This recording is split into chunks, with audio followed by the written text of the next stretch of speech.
Welcome back here to another video, another episode of me doing this house renovation. If this is the first time that you're tuning in, you should know that I have no experience in renovating anything, but I'm right now 4 months into the renovation and I think we've made it quite far. So we'll keep on going. Right now we are at a very exciting tipping point because we're going to get everything plasterboarded this weekend, and we are going to do the first bits of skim coating inside. So that will be the order of business that we will get on with this weekend, and I'm very excited to show you everything that's going to happen. So let's start with the first bit that we're going to do today. The first bit is that we are going to get this element behind me, which is the back end of the smoke shaft. We're going to get that insulated, and then we're going to get that plasterboarded. Similarly, we're going to do the same thing on the other side here, where we're also going to insulate the back bit here and have that plasterboarded. One element is that these 2x4s are not sitting completely flush with the big beam carrying the roof on top of it. So what I need to do is, and you can actually see I've already done some drawings, is that I am going to add in small pieces of wood that would act as a small barrier to make it all sit flush and go very straight here across the entire bit.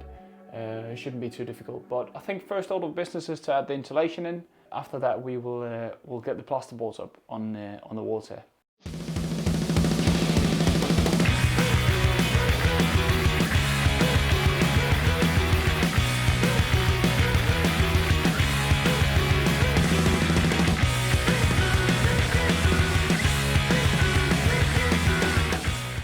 That's the first out of two done. Very happy about that. We are closing in on running out of daylight, and last week I had my brother here. He fixed the electrics. I'm not so sure if you can see it in the camera angle right here, but we have put the new electrics for the rooms, and we have made a complete mess of the insulation that is up above where we stand right now. So I will do a quick jump up on the attic and relay the insulation. I'll make sure to mask up myself, otherwise I'll be coughing for the rest of the evening. So I'll do that, and after that I will crack on with the other room. It's going to be hard to film up there, there's not going to be any light, so I'll just do that straight away, and then I'll crack on with the second room. Up on the attic now, and I am very sure that you can hear the rain is pouring down outside. Have a look at all of that mess my brother made when he fixed the electrics. As you can see there's a brown roofing plate. That was the one that we changed, and the wooden plate that you can see there with the membrane on the other side of it is holding tight wonderfully. I'm very happy with the result of what happened.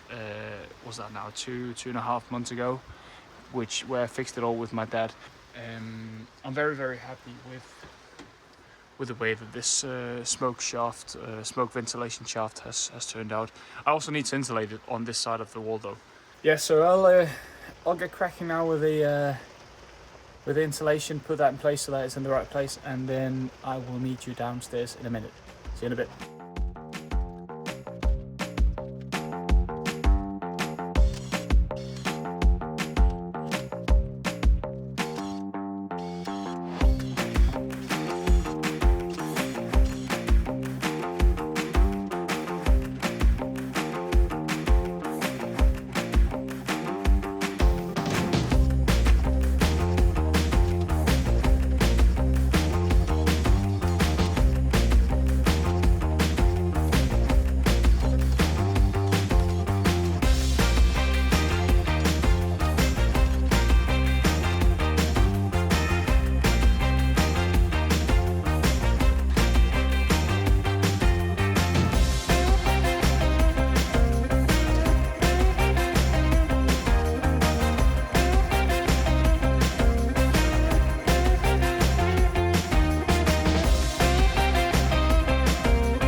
This wall is now fully done, and by fully done I of course mean I've plasterboarded it. I am not so sure about how I'm going to do with the finish up here, because it's not going to be exactly similar to how it's going to sit on the other side. So I need to come up and think about that part, but I'm probably going to ask my friend who's a carpenter about how we can get that solved, because I think it's much wider, the door frame on this side, than it is up top and on the other side where it's actually sitting flush. But it's because of the awkwardness of the house, so we need to come up with a good solution for that part. But rest assured, we'll figure that out eventually. And that is something that you sort of like discover when you go along like this, is that you sort of like just have to figure out along the way.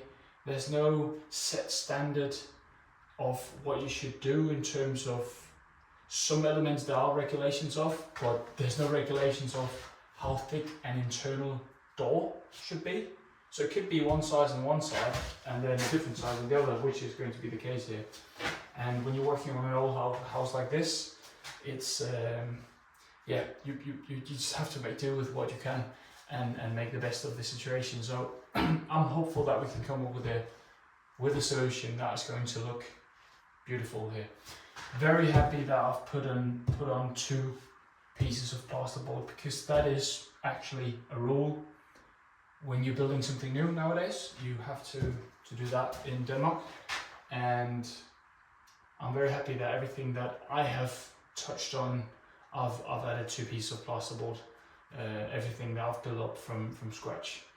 So yeah, it's very solid. It's fully closed off. This is a major milestone from my side. I just need to get this taped up, plastered, and taping the joints, and also close these small bits that you see right here, and as well also do that on the other side of the wall. So I'll get to that straight away, and then I'm going to call it the evening, and then I'll be back here again tomorrow. So I'll see you then.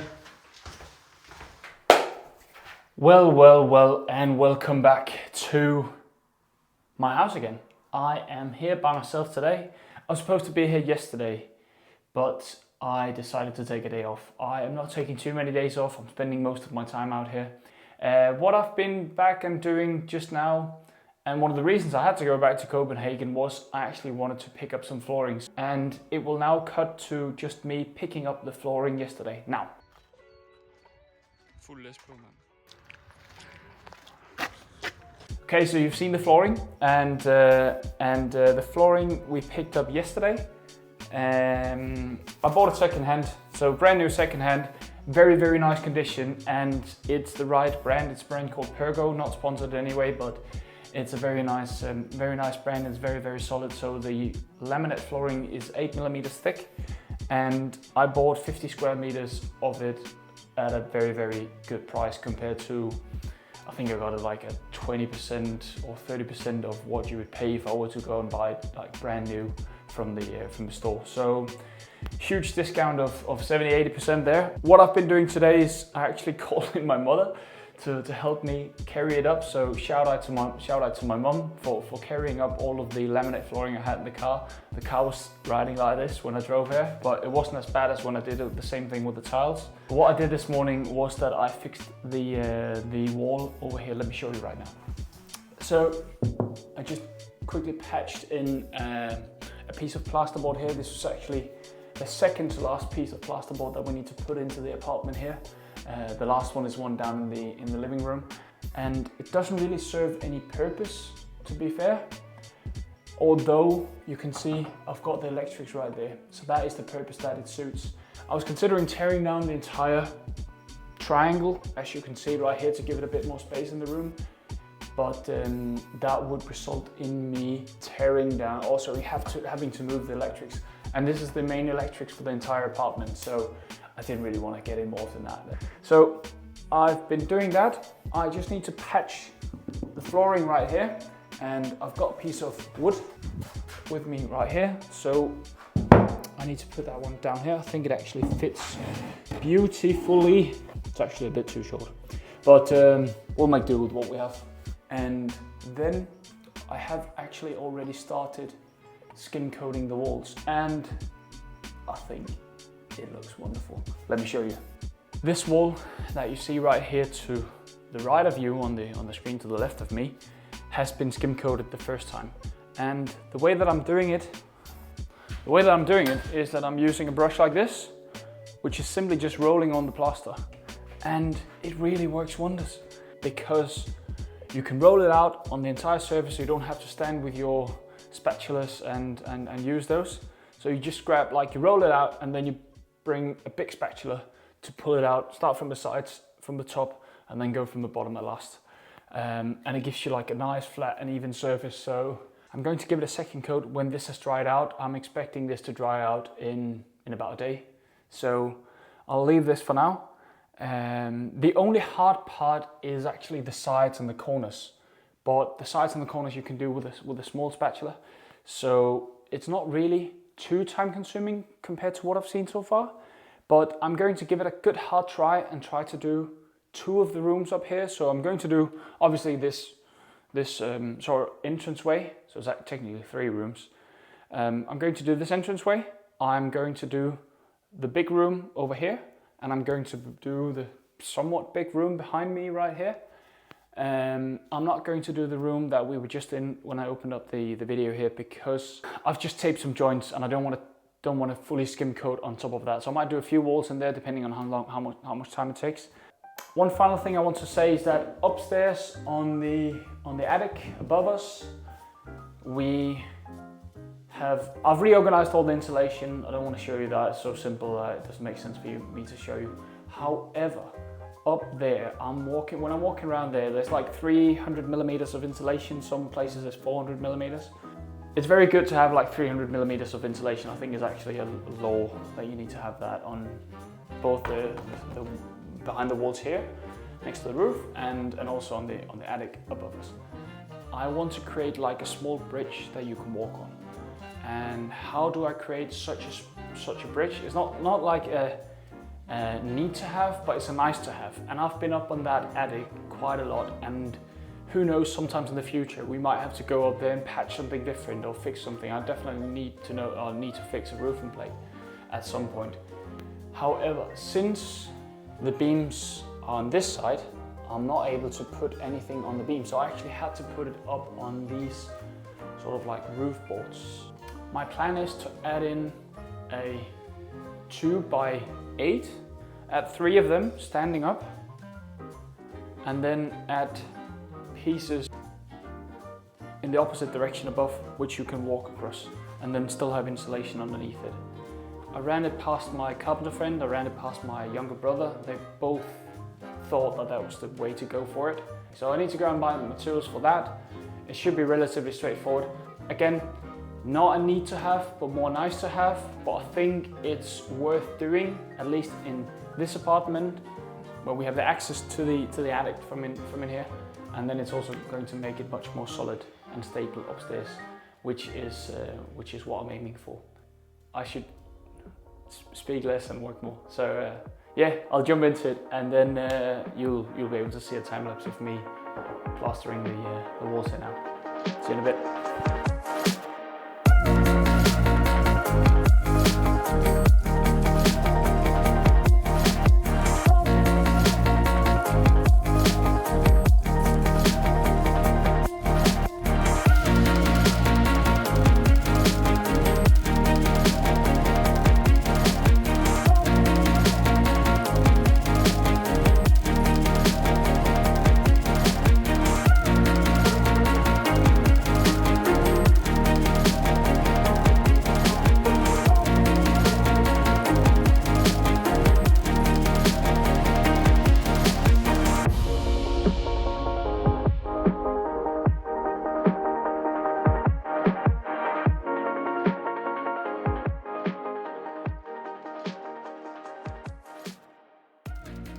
I simply just love these time lapses. It makes it look so much easier on video, but trust me, it's a very time consuming process.